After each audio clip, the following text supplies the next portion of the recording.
The stagecoach rattled violently over the dusty trail as Victoria Blackburn clutched her shawl tighter around her midsection, her green eyes scanning the landscape of Willow Creek anxiously. The year was 1876, and at 22 years old, Victoria was traveling alone, something no respectable young woman would normally do, especially not one in her condition. But desperation had a way of making the impossible necessary. 5 months pregnant and unmarried, Victoria had fled Boston after her wealthy family had threatened to send her to a home for unwed mothers and give her baby away. The father of her child, a charming banker's son who had promised her marriage, had abandoned her when she told him the news. Her parents' ultimatum had been clear: give up the baby or be disowned. Victoria had chosen a third option: escape to the frontier where no one knew her name or her shame. The stagecoach lurched to a stop in front of the only hotel in Willow Creek, a small but growing town in the Colorado Territory. Victoria gathered her meager belongings, took a deep breath, and stepped down onto the dusty street. Her once fine traveling dress was wrinkled and stained from the long journey, but she held her head high, hoping no one would notice the slight swell of her belly beneath her loose clothing. "First time in Willow Creek, madam," the stagecoach driver handed down her small trunk. "Yes," Victoria replied softly. "I'm here to stay with my aunt." The lie came easier now after repeating it at every stop along the way. The driver tipped his hat and climbed back onto his seat, leaving Victoria alone on the boardwalk. She took a steadying breath and made her way into the hotel, a 2-story wooden structure with peeling paint and a sign that read Willow Creek Hotel and Boarding House. Inside, a thin woman with graying hair stood behind a small desk, eyeing Victoria with open curiosity. "Can I help you, miss? I need a room, please, and information about employment opportunities in town." The woman's eyebrows rose slightly. "On your own, are you?" Not many single ladies come to Willow Creek unless they're looking for husband material or other work. Her gaze drifted down to Victoria's midsection before quickly returning to her face. Victoria felt her cheeks burn. "I'm a skilled seamstress and I can read and write." "I'm looking for respectable work." The woman's expression softened slightly. "Name's Mrs. Perkins. Rooms 50 cents a night, includes breakfast. Employment's scarce, but the general store might need help, and there's a new schoolhouse looking for a teacher." Victoria paid for a week's lodging from her dwindling funds and carried her trunk up the narrow stairs to a small room with a single bed, a washstand, and a window overlooking the main street. Once alone, she allowed herself to sink onto the bed, one hand resting protectively over her growing child. "We'll be all right," she whispered, though the tears that escaped down her cheeks betrayed her uncertainty. The next morning, Victoria dressed carefully, arranging her shawl to disguise her condition as best she could. The general store was her first stop, but the owner, a balding man with suspicious eyes, turned her away almost immediately. "Don't need no help, especially not from some Eastern girl who'll likely run off with the first mining man who offers her a wedding band," he said dismissively. The schoolhouse proved equally disappointing. The town council chairman, an elderly man with spectacles perched on the end of his nose, looked her up and down with obvious disdain. "We need someone who can set an example for the children, someone of unquestionable character," he said pointedly. By midday, Victoria's feet ached and her spirit was crushed. She stopped at a small cafe, using precious coins to buy a bowl of stew. As she ate, she overheard 2 women at the next table. "Poor Dr. Miller's been overwhelmed since his wife passed. Can't run his practice and care for his daughter properly. He needs to hire help, but you know how stubborn that man is. Won't admit he needs a woman's touch around the place." Victoria's heart quickened. This could be her opportunity. Gathering her courage, she approached the women. "Excuse me, but I couldn't help overhearing. Could you direct me to Dr. Miller's office? I have experience as a nurse's aide." This wasn't entirely true, but Victoria had volunteered at a Boston hospital charity ward and knew more than most about basic medical care. The women exchanged glances. It's the white building at the end of Pine Street, the older one said, but don't expect a warm welcome. Dr. Miller's office was a neat white building with a small sign reading Franklin Zimmerman, MD. Victoria straightened her shoulders and knocked firmly on the door. After a moment, the door swung open, revealing a tall man with broad shoulders, sun-bronzed skin, and the most startling blue eyes Victoria had ever seen. He wore a vest over a white shirt with rolled-up sleeves, and his light brown hair was slightly disheveled. A stethoscope hung around his neck, and he held a small child's book in one hand. "If you're here for medical attention, I'm in the middle of," he began, then stopped when he noticed Victoria's neat appearance. "You're new in town?" "Yes, sir. My name is Victoria Blackburn." "I heard you might need assistance with your practice and household matters." Victoria fought to keep her voice steady under his intense gaze. Dr. Zimmerman's eyes narrowed slightly. "Did Mrs. Holloway send you?" "I've told that woman a dozen times I don't need," a child's wail interrupted him, and he turned with a sigh. "Come in, Miss Blackburn. My daughter appears to disagree with my assessment." Victoria followed him into a comfortably furnished waiting room that opened into an examination room on one side and what appeared to be living quarters on the other.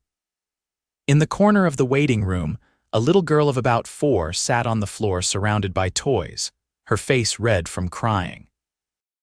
"Emma, please," Dr. Zimmerman said, his voice softening as he knelt beside his daughter. "Papa has work to do." The child only cried harder, clinging to his leg when he tried to stand. Dr. Zimmerman ran a hand through his hair in frustration. Victoria stepped forward. "May I?"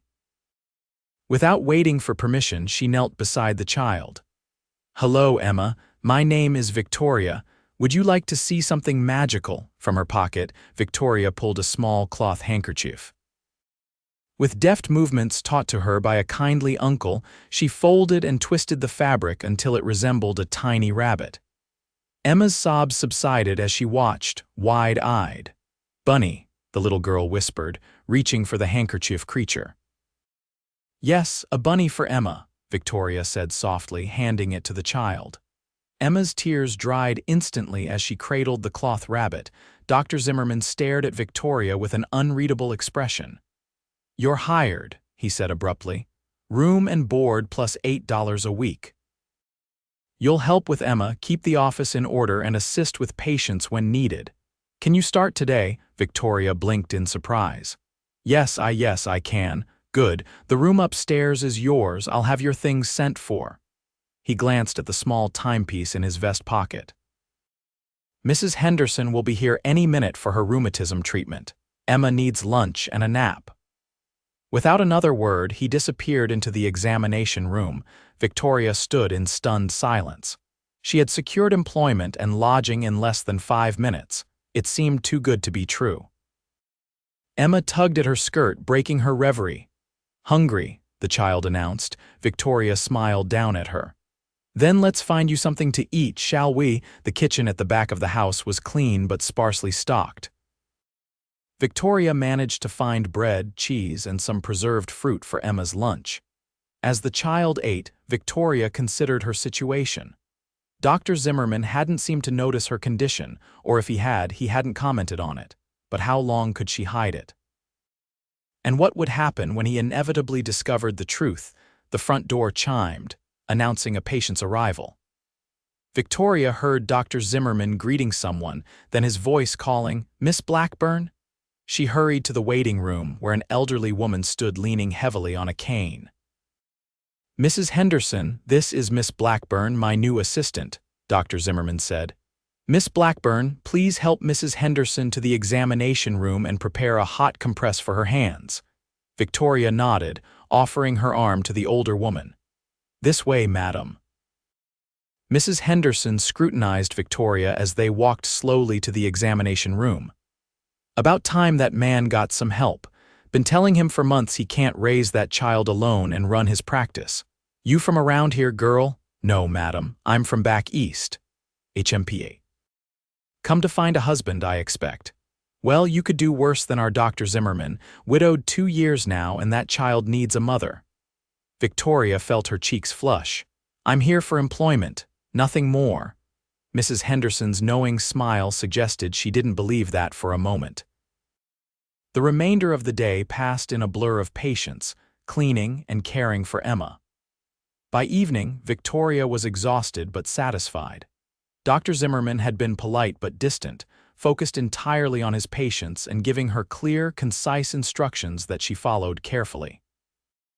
After Emma was bathed and put to bed, Victoria found herself alone with Dr. Zimmerman in the small parlor. He sat in an armchair reviewing patient notes.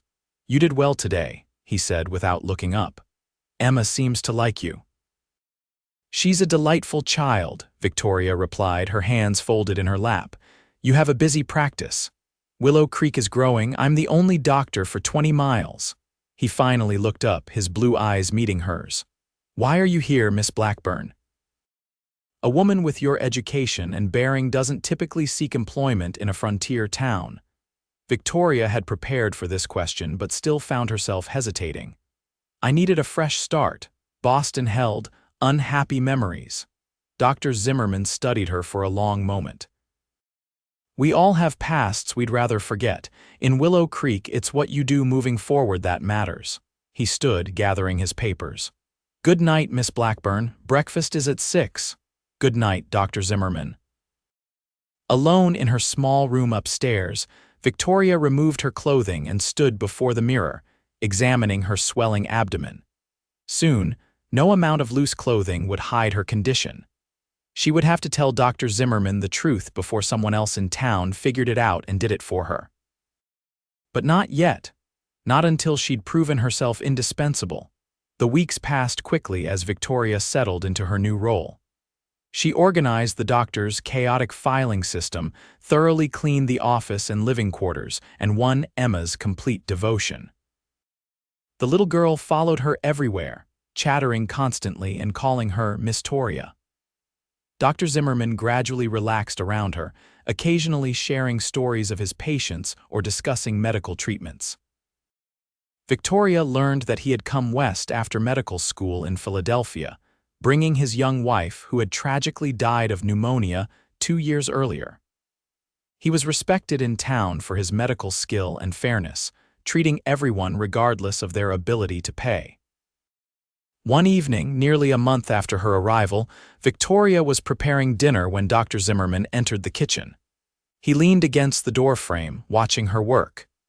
"Emma asked me today if you were going to be her new mama," he said, his expression unreadable. Victoria nearly dropped the pot she was holding. I'm sorry, I haven't said anything to give her that impression." "I know," his voice softened. "Children make their own connections. She's been happier since you came. We both have." Their eyes met across the kitchen, and Victoria felt something shift between them, a moment of understanding, perhaps even attraction. Then Emma bounded into the room, breaking the spell. That night, Victoria lay awake, one hand on her growing belly. She was nearly 6 months along now, and though her dresses were let out as much as possible, her condition would soon be impossible to hide. Dr. Zimmerman was a physician, surely he suspected already. The thought made her heart race with anxiety. The next morning, Victoria woke to the sound of horses and shouting.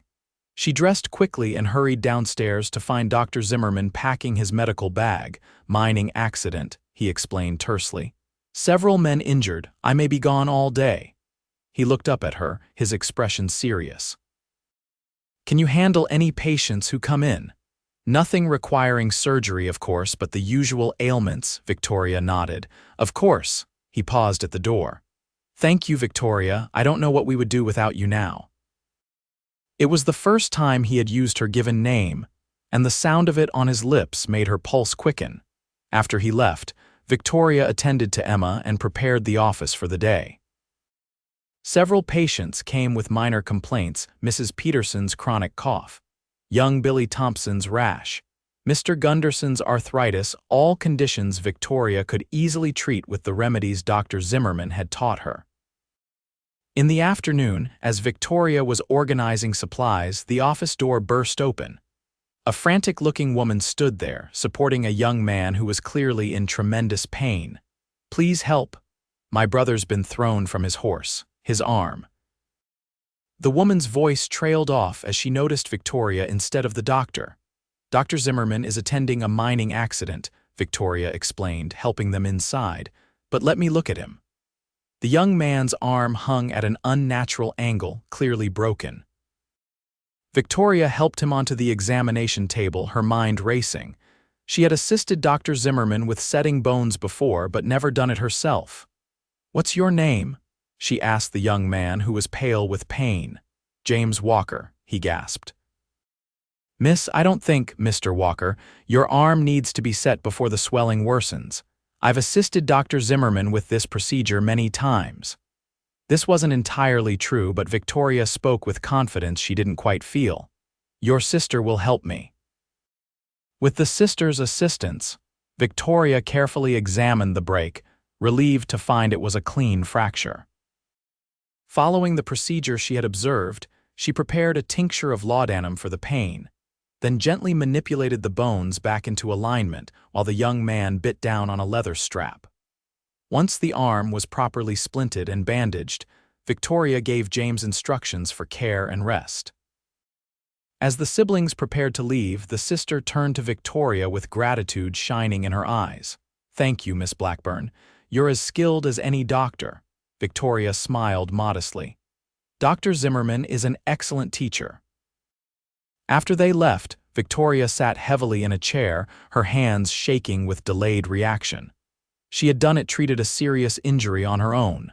The sense of accomplishment was overwhelming. She was still sitting there when Dr.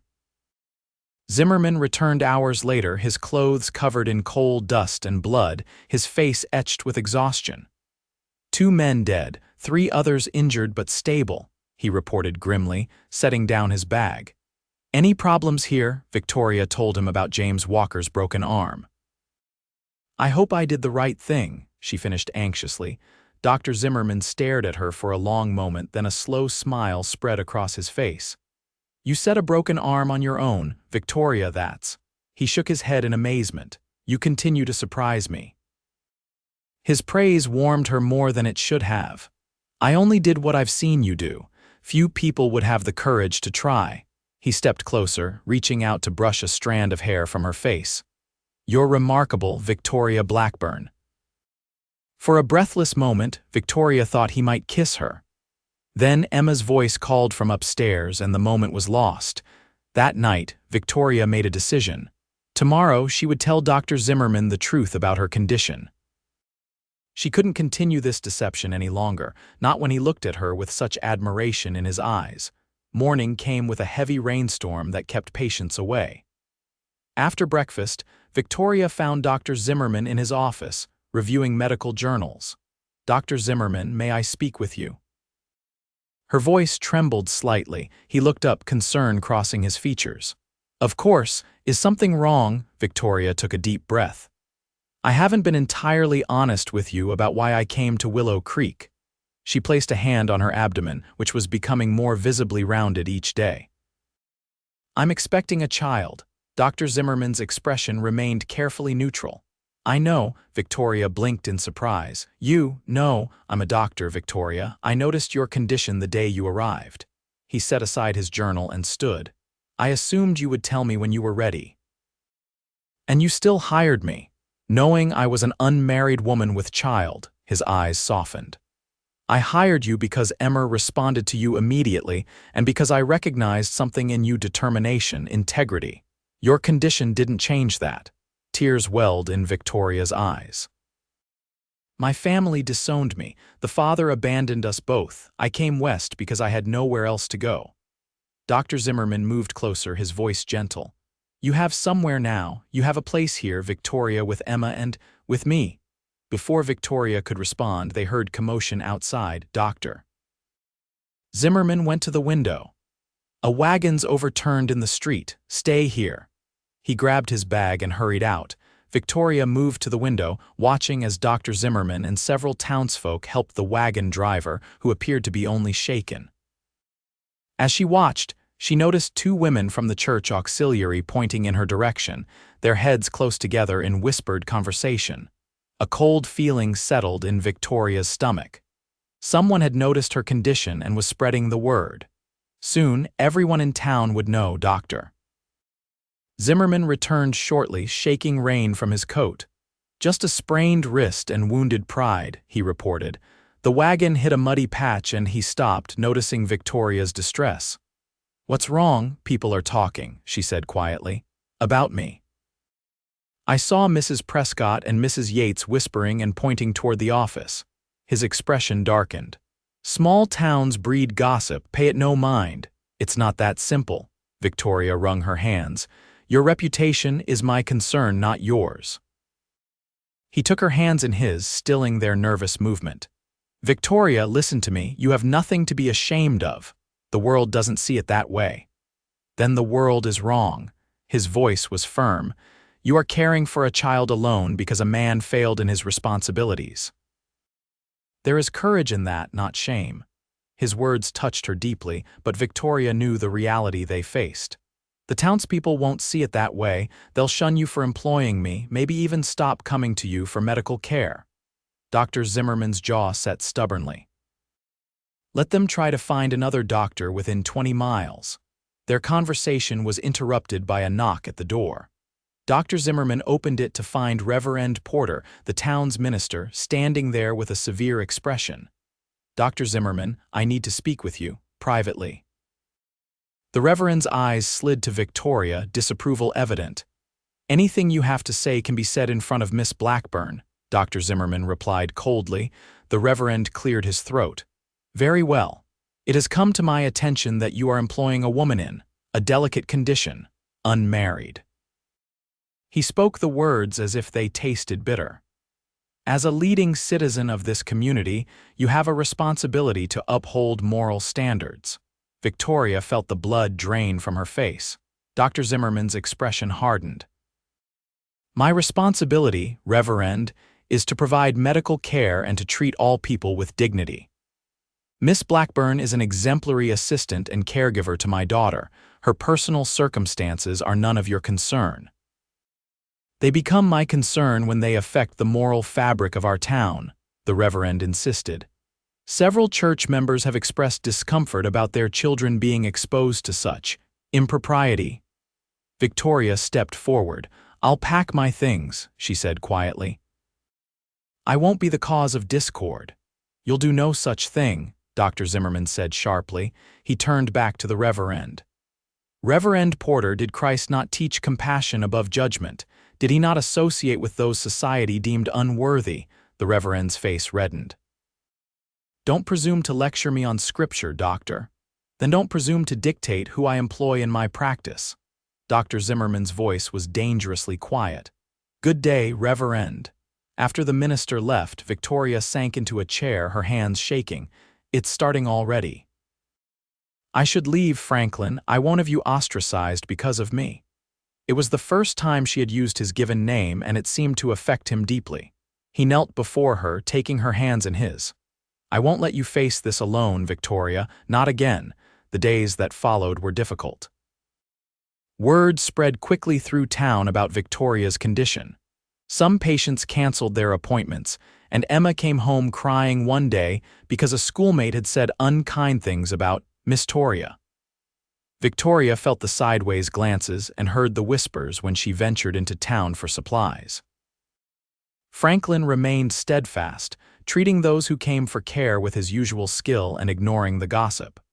But Victoria could see the strain in his eyes, the tension in his shoulders. One evening, after Emma was asleep, he found Victoria crying quietly in the kitchen. "I can't bear what they're doing to you," she said when he asked what was wrong. "Your practice is suffering, Emma is suffering. My practice will recover. Those who truly need care will return." He sat beside her at the small table. "As for Emma, she adores you. She asked me yesterday why people were being mean to her, Miss Toria." Victoria wiped her eyes. "What did you tell her?" "I told her that sometimes people are afraid of things they don't understand and that their fear makes them unkind. I told her that you were brave and good and that's what matters." His words only made Victoria cry harder. "I don't feel brave. I feel afraid all the time." Franklin reached across the table and took her hand. "Yet you keep going, that's what courage is, Victoria." Their eyes met, and Victoria saw something in his gaze that made her heart race: admiration, tenderness, and something deeper she wasn't ready to name. He leaned forward slightly, then seemed to catch himself and stood. "It's late. We should both get some rest." Victoria nodded, but sleep eluded her that night as she contemplated the feelings growing between them. She had come to Willow Creek seeking sanctuary, not love. And while Franklin's support touched her deeply, she couldn't help wondering if his kindness was born of pity rather than genuine affection. The next morning, Victoria woke to shouting in the street. Looking out her window, she saw a crowd gathering outside the hotel. Dressing quickly, she made her way downstairs to find Franklin preparing to leave. "What's happening?" she asked. "Fire at the Baldwin farm," he explained, grabbing his medical bag. "I'm needed, stay with Emma." Victoria nodded, watching from the window as Franklin joined the men rushing toward the column of smoke visible on the horizon.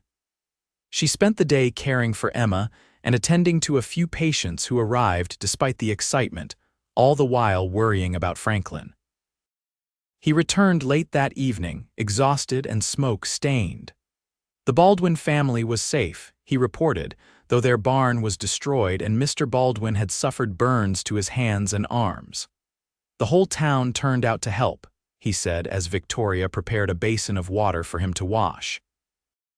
Even Reverend Porter was there, passing water buckets alongside everyone else. "Perhaps adversity brings out the best in people," Victoria suggested. "Sometimes it does." Franklin looked at her thoughtfully.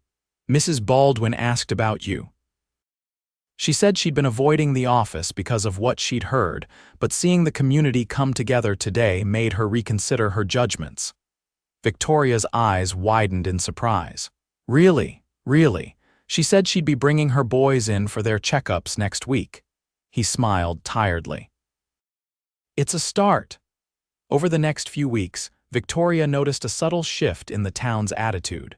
Not everyone welcomed her, certainly, but some of Franklin's patients returned, and a few women even nodded to her on the street. Mrs. Baldwin brought a basket of preserves when she came with her children and quietly apologized for her earlier behavior. "Takes courage to face the world alone in your condition," the farmer's wife said. "My sister was in a similar way once. Wish folks had been kinder to her." Victoria's pregnancy advanced, her condition now impossible to hide. Franklin insisted she rest more and lift nothing heavy, though she continued to assist with patients and care for Emma. The little girl was fascinated by Victoria's growing belly, often placing her small hands on it to feel the baby move. "When will the baby come out to play?" Emma asked one evening as Victoria tucked her into bed.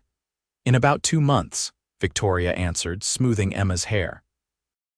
"Will you and the baby stay with us forever?" The innocent question caught Victoria off guard. I don't know, sweetheart. Papa says you should," Emma confided sleepily. "I heard him tell Mr. Jenkins at church." Victoria's heart skipped a beat. "What exactly did your papa say?" But Emma was already drifting off to sleep, leaving Victoria to wonder what Franklin might have said about their future. The following Sunday, Victoria gathered her courage and attended church for the first time since arriving in Willow Creek. Franklin walked beside her, Emma between them holding both their hands, the picture of a family despite the circumstances. Victoria felt every eye upon her as they entered the church, her 7-month pregnant belly clearly visible beneath her best dress. They sat in a pew near the back. A few people moved away, but others nodded in greeting. Reverend Porter appeared momentarily startled to see her, but recovered quickly and began the service. His sermon that day was on forgiveness and redemption, with pointed references to casting stones and judging not lest ye be judged. Victoria couldn't help wondering if the message was meant for the congregation regarding her, or perhaps for himself. After the service, as they stood to leave, an older woman Victoria recognized as the midwife approached them. "Miss Blackburn, when's your time due?" she asked without preamble. "Late November, I believe," Victoria replied, surprised by the direct question. The midwife nodded. Come see me next week. We should talk about your preparations. She glanced at Franklin. Doctor's good at many things, but birthing babies is women's work. Victoria thanked her, touched by the practical offer of help. As they walked home, Franklin seemed unusually quiet. Are you all right? Victoria asked as they approached the house. He stopped walking, turning to face her. Victoria, there's something I need to ask you. Her heart began to race at the serious tone of his voice. Yes, Franklin looked down at Emma, who was happily skipping ahead of them. Not here, tonight after Emma's asleep. The remainder of the day passed with agonizing slowness. Victoria could barely concentrate on dinner preparations, her mind racing with possibilities of what Franklin wanted to discuss. Was he going to ask her to leave after the baby was born? Had the town's disapproval finally become too much for him to bear?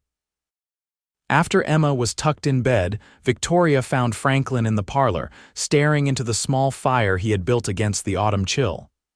He looked up when she entered, his expression unreadable. Sit, please, he said, gesturing to the chair across from him. Victoria sat, her hands folded protectively over her belly.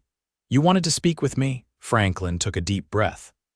Victoria, these past months with you here have been transformative for both Emma and me. You've brought life and warmth back into this house. Victoria's anxiety began to ease slightly. I've been happy here too. Have you?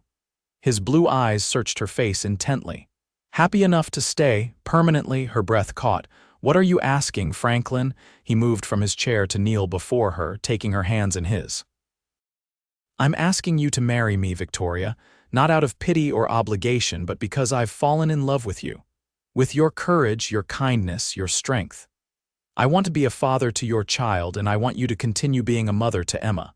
I want us to be a family. Tears filled Victoria's eyes. Franklin, are you certain? The town will accept us or not, I don't care. His voice was firm. I only care about you, Victoria. Do you think you could love me? I already do, she whispered, the truth of it washing over her like a wave. I've tried not to, but I do. His face lit up with joy, and he leaned forward to kiss her, his lips warm and gentle against hers. When they parted, Victoria saw such tenderness in his eyes that it made her heart ache. I should warn you, she said softly. I know nothing about being a wife. Franklin smiled. And I've forgotten much about being a husband. We'll learn together. They were married 2 weeks later in a small ceremony at the church. Reverend Porter, to his credit, performed the service with genuine warmth.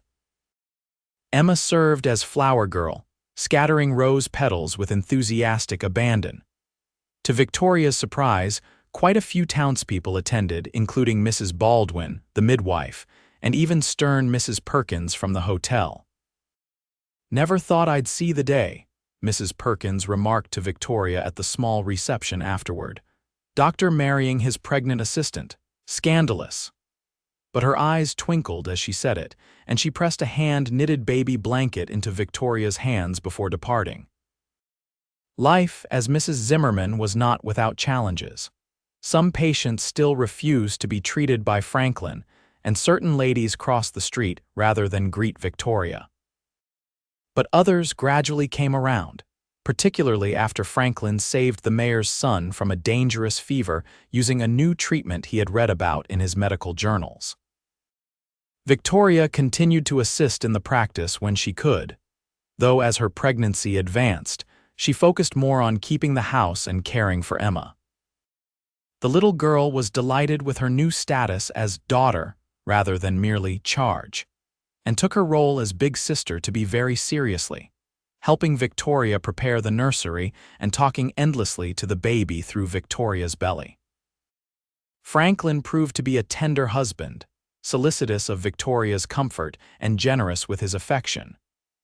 Their wedding night had been a revelation for Victoria, whose only previous experience had been her fumbling, disappointing encounters with the banker's son in Boston. Franklin's gentle, expert lovemaking showed her what true intimacy could be, and she blossomed under his attention.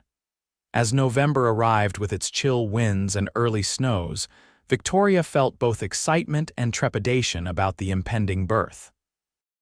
One evening, as she sat by the fire mending one of Emma's dresses, she voiced her fears to Franklin. What if something goes wrong?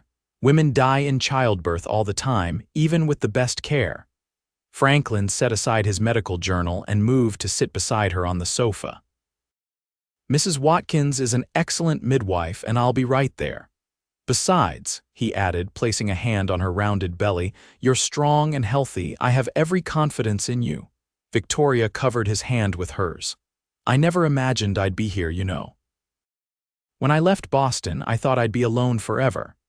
And I never imagined loving anyone after Sarah died. Franklin's voice was soft with emotion. Life has a way of surprising us. The baby came 3 days later, during the season's first heavy snowfall. Victoria's labor began shortly after midnight, and Franklin sent the stable boy to fetch Mrs. Watkins immediately. The midwife arrived bundled against the cold, her experienced eyes assessing Victoria quickly. First babies often take their time, she said calmly, setting out her supplies. We're in for a long day, I expect. She was right. The labor progressed slowly, each hour seeming to stretch endlessly as Victoria worked through increasingly powerful contractions. Franklin alternated between doctor and husband, checking her progress professionally one moment and holding her hand supportively the next. Emma was sent to stay with Mrs. Baldwin, leaving the adults to focus entirely on the birth. By late afternoon, Victoria was exhausted, her strength flagging as the midwife urged her to push. I can't, she gasped after a particularly grueling contraction. I'm too tired. Franklin wiped her brow with a cool cloth, his eyes never leaving hers. Yes, you can. You're the strongest person I know, Victoria. Our child is almost here. His faith in her renewed Victoria's determination. With renewed effort and the midwife's expert guidance, she brought their daughter into the world just as the winter sun was setting, casting a golden glow through the bedroom window. She's perfect, Franklin whispered, tears in his eyes as he laid the swaddled infant in Victoria's arms. Just like her mother. Victoria gazed down at the tiny face, overwhelmed by love and gratitude. Hello, Sarah, she said softly, naming their daughter after Franklin's first wife in a gesture that brought fresh tears to his eyes. Are you sure? He asked hoarsely. Victoria nodded. I want her to know the legacy of love she comes from, both sides of it. Mrs. Watkins discreetly busied herself with cleaning up, giving the new parents privacy to marvel over their child. When she finally left, promising to return in the morning to check on them, Franklin stretched out on the bed beside Victoria, one arm around her shoulders, his other hand gently touching his daughter's cheek. Thank you, he said simply. Victoria turned her face to his. For what? For coming to Willow Creek, for staying despite everything, for giving me a second chance at happiness. She kissed him softly. Thank you for seeing me, really seeing me when everyone else looked away. The following Sunday, 3 weeks after Sarah's birth, Victoria and Franklin brought both their daughters to church for the baby's christening. Victoria had recovered well from the birth, though she was still moving slowly and leaning on Franklin's arm as they walked up the church steps. The congregation watched with varying expressions as they made their way to the front pew, some welcoming, others still reserved. Reverend Porter had agreed to perform the christening, another small sign of the town's gradual acceptance. As they stood before the altar, baby Sarah began to fuss in Victoria's arms. Emma tugged at Franklin's coat. Papa, the baby's crying. Indeed, little Sarah's face was reddening with the beginning of a full-blown wail. Victoria tried to soothe her, but the baby was hungry and wouldn't be consoled. Several ladies in the congregation exchanged glances, and Victoria heard whispers starting. Perhaps we should step outside, she murmured to Franklin, embarrassed by the disruption. Before he could respond, Sarah let out a piercing cry that echoed through the church. Victoria felt her face flush as she tried desperately to quiet the infant. In her distress, her shawl slipped, revealing the outline of her milk-swollen breast through her dress. Mrs. Prescott, one of the church's most judgmental members, gasped audibly. Victoria clutched her shawl closed, mortified, as more whispers rippled through the congregation. And then, to everyone's astonishment, Franklin Zimmerman, respected doctor, pillar of the community, knelt down in front of his wife. With deliberate tenderness, he placed his hands on Victoria's belly, still rounded from childbirth, and pressed a reverent kiss to it through her dress. The church fell absolutely silent. Franklin rose and took the crying infant from Victoria's arms. "Our daughter is hungry," he announced to the stunned congregation. "My wife will feed her, and then we will proceed with the christening. Anyone who finds a mother nourishing her child objectionable is welcome to leave." No one moved as Franklin guided Victoria to a chair at the side of the church. With quiet dignity, Victoria adjusted her shawl to provide modest coverage and began to nurse little Sarah, who immediately quieted. Emma stood protectively beside them, glaring at anyone who stared too long. After a moment of shocked silence, Reverend Porter cleared his throat. "Brothers and sisters, let us sing hymn number 105 while the Zimmerman family prepares for the christening." As the congregation began to sing, somewhat hesitantly at first, Mrs. Baldwin approached Victoria with a supportive smile. She sat down beside her, effectively shielding her from view. One by one, other women joined them, forming a protective circle around Victoria and her nursing infant. By the time Sarah had finished feeding, half the women of the church stood around Victoria in silent solidarity. As she rose to return to the altar, they moved with her, a human barrier against judgment. The christening proceeded without further incident. Afterward, several women who had previously avoided Victoria approached to admire the baby and offer congratulations. Even Mrs. Prescott, after a visible internal struggle, came forward to present a small silver rattle that had belonged to her own children. "It's traditional," she said stiffly. Then, more softly, "She's a beautiful baby." As they walked home after the service, Victoria leaned into Franklin's side, overwhelmed by the day's events. "What you did in church," she began, kneeling in front of everyone. Franklin squeezed her hand. "I meant what I said the day I asked you to marry me. I don't care what the town thinks." "You have nothing to be ashamed of, Victoria. Not your past, not your body that carried and now feeds our child, not anything." "It seems some of the town is finally coming around to your way of thinking," Victoria observed. "People can surprise you." Franklin smiled down at her. "Just as you surprised me that first day you knocked on my door." Emma skipped ahead of them, occasionally turning to make sure they were following. "Papa," she called back, "can Sarah sleep in my room when she's bigger?" "We'll see, sweetheart," Franklin replied, exchanging an amused glance with Victoria. "I think she's finally embracing the big sister role," Victoria said. "She had the best example," Franklin replied. "You became her mother from the moment you met her." Victoria's heart swelled with love for this family that had become hers. Emma, who had accepted her without question. Sarah, the daughter she had once feared she would lose. And Franklin, the man who had seen her worth when she couldn't see it herself. 5 years later, the Zimmerman family had grown to include a second daughter, Grace, and a son, William. The doctor's practice had expanded to include a small hospital wing, where Victoria worked alongside her husband 3 days a week, having completed formal nurses training through a correspondence course. Willow Creek had grown as well, with a railroad station, several new businesses, and a proper schoolhouse where Emma excelled in her studies. The town had long since accepted the Zimmermans as one of its leading families, with Franklin serving on the town council and Victoria heading the Ladies' Aid Society. On warm summer evenings, they often sat on their front porch watching their children play in the yard. On one such evening, as Victoria rocked baby William while the girls chased fireflies, Franklin took her hand. "Do you ever think about that day in church?" he asked. Sarah's christening. Victoria smiled at the memory. "Sometimes. It was a turning point, wasn't it?" Franklin nodded. "For us and for the town." He brushed a kiss against her temple. I've never regretted it for a moment falling to my knees before you that day, nor have I regretted coming to Willow Creek, even in the darkest moments. Victoria leaned her head against his shoulder. It brought me to you.